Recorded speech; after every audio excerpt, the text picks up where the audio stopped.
As you sow, so shall you reap. I'm not the most religious person, but I happen to quote the Bible here because I'm convinced that this one sentence can tell us all that we need to know about life and happiness. Most of my life I didn't really understand what it meant. I thought it said that if you did good things would happen, and likewise for bad things. That's not really how the world works. That's superstitious, it's magical thinking. But it's also not really what it means, this most profound of statements. As you sow, so shall you reap. With time, there were 3 realizations that brought me to a completely different understanding. That says you don't get to reap what you haven't sown. If you expect to reap a reward, maybe it's a better relationship with your children or your parents, maybe it's financial independence, maybe it's a soulmate, then you had better sow the seeds that will bear that fruit. If you're standing out there like I was, waiting in an empty field, waiting to reap a crop that I hadn't sown, I can promise you it's going to be a long wait. But the good things come to those who wait, right? No! My first realization, waiting won't do it. My whole life, I'm waiting. Fooled by this notion that being intelligent will get you the things that you want. Well, I know people who are far more intelligent than I, and just like me, they're still waiting. There are a few other words of encouragement that people love to offer. Well, you got a good job, just got to keep working hard and have faith. No, no, no, no, no! Faith won't do it. Faith without works is dead. My second realization. But this is where they say, this is where the hard work comes in. You gotta work hard, that's part of it. Well, guess what? Hard work won't do it either. That's my third realization. My mother worked hard her entire life, cleaning the floors in the homes of other people. It's not just hard work, it's the type of work. You can go out into an empty field and dig 60 ditches. Digging ditches is hard work, but it'll never yield a crop. For that, you have to sow. Which of course leads me to a question. Am I sowing the things that I want? Guests and fellow Toastmasters, are you sowing the things that you want? Think about the things with which you're most discontent and the things with which you're most content. And ask yourself, have I sown this? I bet you have. For the longest time, I've misunderstood this most basic idea. Because not only did I fail to sow the things that I wanted, I actively sowed the things that I didn't want, without even realizing it.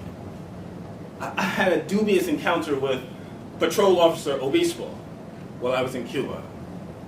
On this particular day, I had already been stopped 7 times by Havana police. So maybe you could say my attitude was a little dour. But on this 8th time, when Officer Obispo sauntered up to me, he asked me for my ID, and obligingly, I handed him my passport, which he studied for about 5 minutes.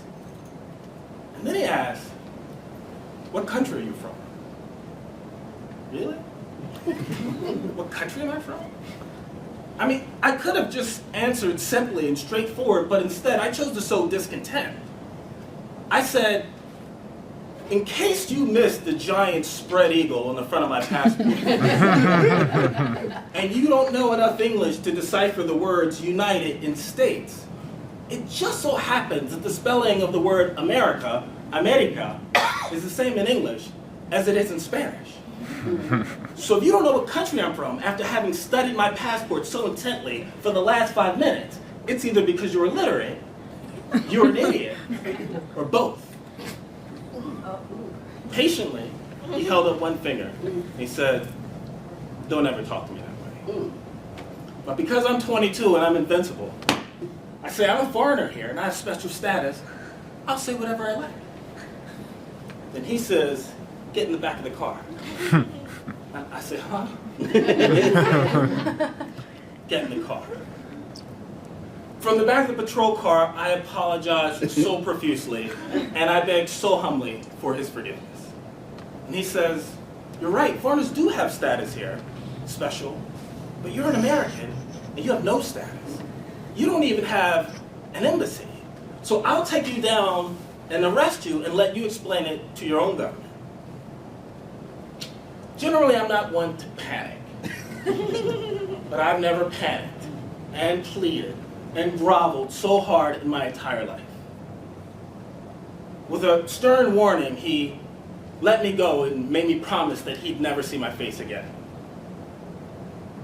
I should have learned a valuable lesson about sowing and reaping that day, but sadly all I really learned was not to cross Officer Obispo.